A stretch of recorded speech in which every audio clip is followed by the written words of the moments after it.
Last year, Americans walked into their own banks, withdrew their own money, and fed $333 million of it in cash into machines that made it vanish permanently.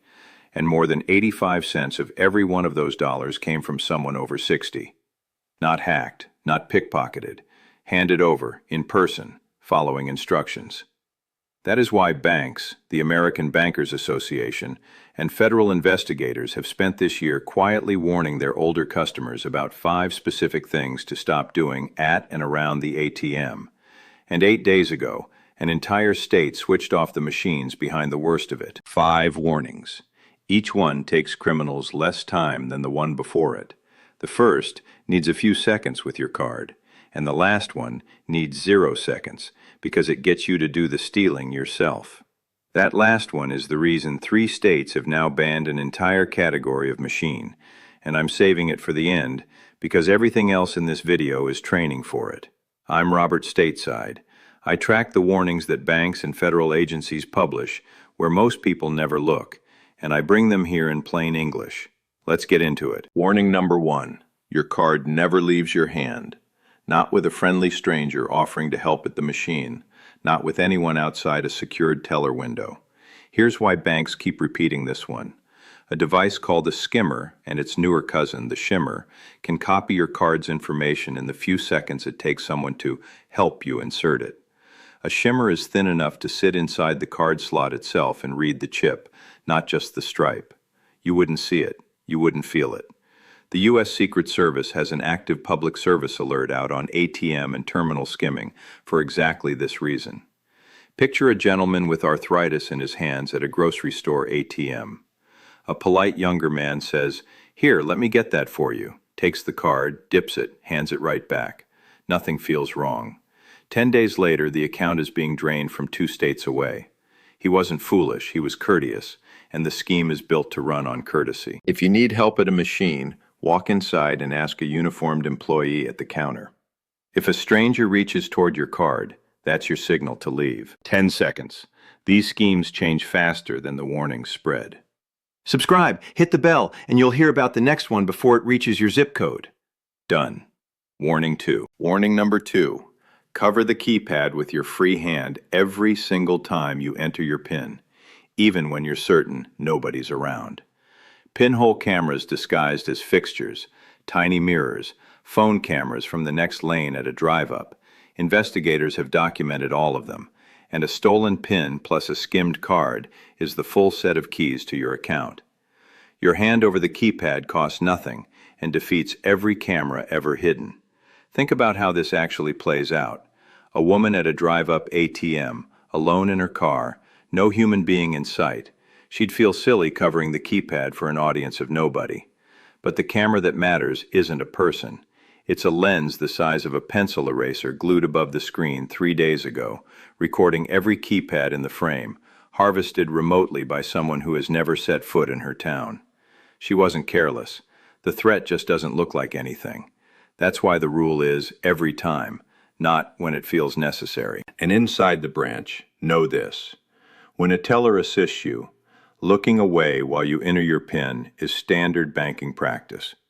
If someone doesn't, you can say it plainly. "Please look away while I enter my PIN." That's not rude.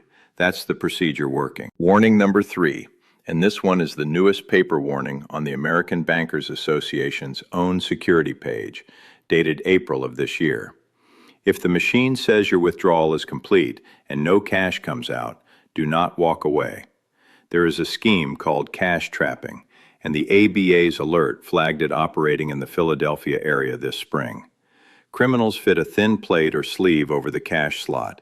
In a Texas case last year, surveillance caught a man installing a metal plate so precise the machine still made its normal dispensing sounds.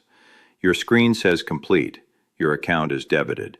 The bills are pinned behind the plate. You assume the machine glitched. You sigh. You leave. And the person loitering nearby peels off the plate and pockets your money before you've reached the car. The defense is simple, and it works. Stay at the machine. Call the number on the back of your card right there. Report that cash did not dispense, and ask them to flag the transaction. Note the time, the machine's location, and the amount while you're standing in front of it. If the ATM belongs to a branch that's open, walk inside and report it at the counter before you leave the property. Banks resolve reported dispensing failures. What they cannot fix is the withdrawal nobody told them about, discovered on a statement 3 weeks later with no time, no location, and no trail. Warning number 4. Inside a bank, at a kiosk, anywhere, your phone stays in your hands.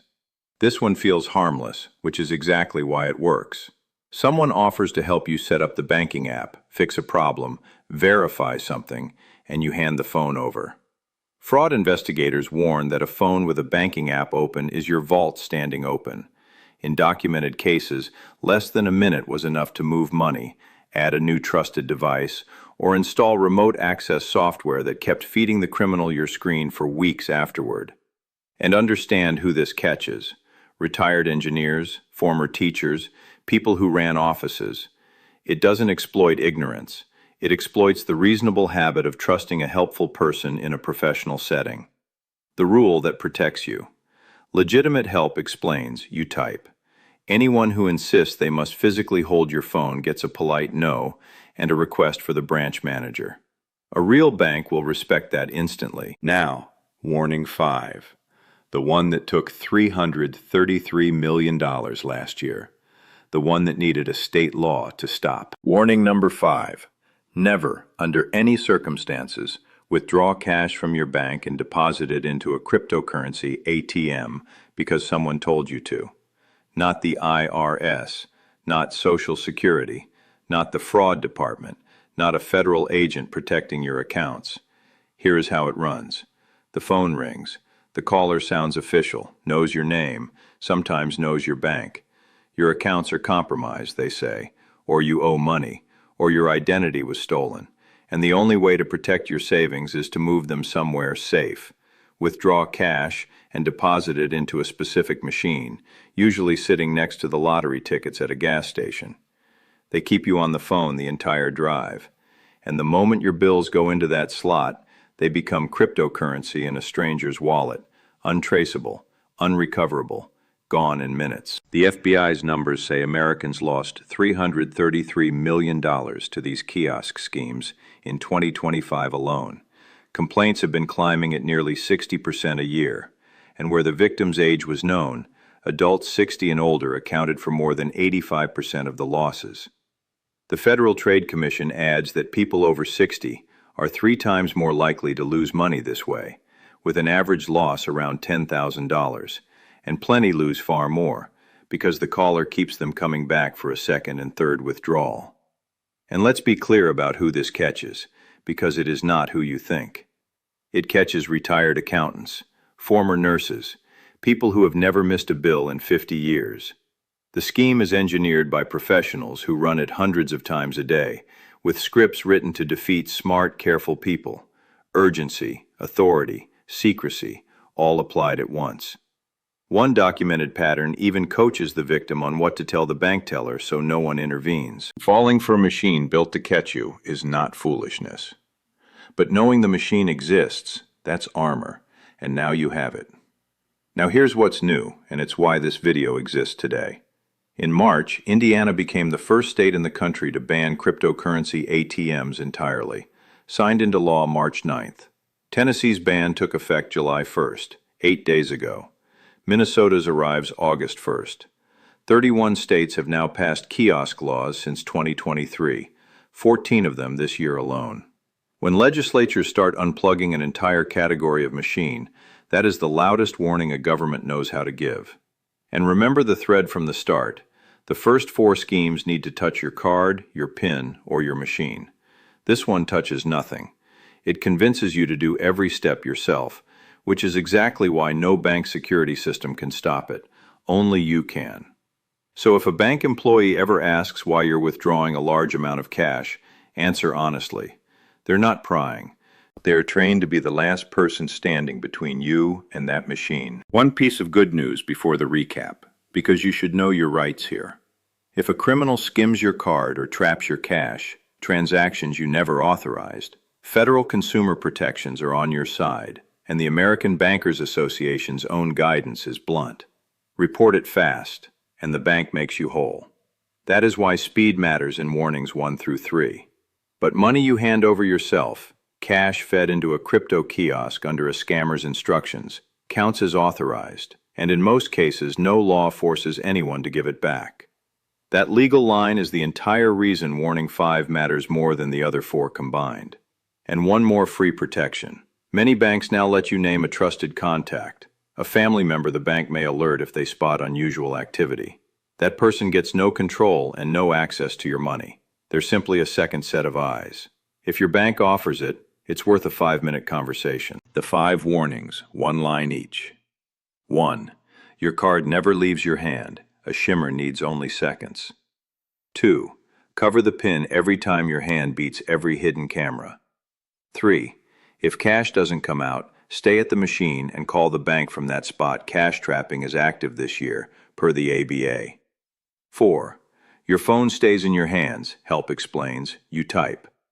5. No one legitimate will ever tell you to feed cash into a cryptocurrency ATM.